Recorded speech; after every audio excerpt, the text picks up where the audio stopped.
They fined my vegetable garden for attracting deer, so I turned their HOA into a federally restricted wildlife zone. I'm Rebecca Thornton, 41 years old, wildlife biologist with the Department of Interior for 17 years. I own 5 acres bordering Westfield Meadows HOA, 200 homes built in 2020 after clearing 300 acres of hardwood forest. April 2024. HOA President Kenneth Bradford sent demands. My vegetable garden attracted white-tailed deer who wandered into the subdivision eating ornamental plants. He insisted I install an 8-foot fence or eliminate the garden.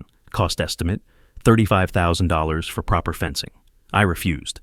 Deer were native species with protected migration corridors. Kenneth issued $100 daily fines for maintaining an attractive nuisance. After 90 days, I owed $9,000. He filed a lien on my property. I conducted an environmental survey of my 5 acres. I documented 14 species listed as threatened or of special concern by the state: Indiana bats, cerulean warblers, timber rattlesnakes, and several rare wildflower species. I also found evidence the original developer had illegally filled 2 vernal pools during construction in 2019. I contacted Fish and Wildlife Service and applied for federal designation as a critical habitat restoration zone. My property contained the last undeveloped corridor connecting 2 state forest preserves. FWS approved my application in 60 days.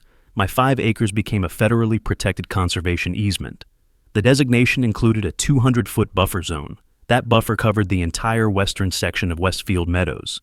18 homes sat within the protected perimeter. Federal law now restricted their landscaping, exterior lighting, noise levels, and chemical usage. Week 2, FWS inspectors cited 11 violations. Homeowners had used prohibited pesticides, installed non-compliant lighting, and planted invasive species. Fines, $5,000 per violation.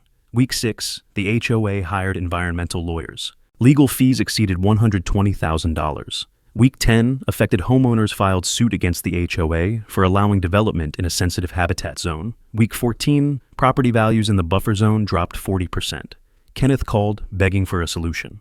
I offered terms: complete dismissal of all fines and the property lien, public recognition of my conservation work in the newsletter, payment for my environmental consulting to help homeowners achieve compliance, $180 per hour, 400-hour minimum.